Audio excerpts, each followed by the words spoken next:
Hi guys, today po ay papunta kami ng La Union para sa aming team building. At ito na nga, nag-stop over muna kami dito sa isang palengke dito sa San Fernando, La Union para mamili ng mga foods na ipe-prepare namin dito sa aming team building. Alam nyo ba, napakalawak ng palengke nila dito. Ang sarap mamili, ang daming gulay. At ito na nga, nandito na kami sa resort na pag-i-stayhan namin dito sa San Fernando, La Union. Ang ganda talaga ng dagat. Napaka-peaceful niya kapag dagat yung pupuntahan nyo na outing. At ito na nga, dito na kami sa tabing dagat nagstay kasi yung pangapa-games ay dito namin ginanap. Ang ganda ng sunset dyan, napaka tingnan. Gaan sa feeling, di ba? Namin sa dance challenge na hawak mo ang beat. Panoorin nyo guys.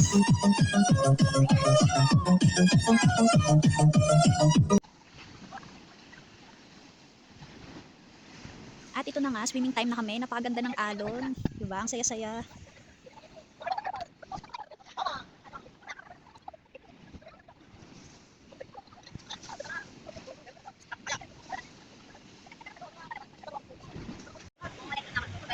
Yan, after swimming, lunchtime naman. Tara, kain na tayo guys.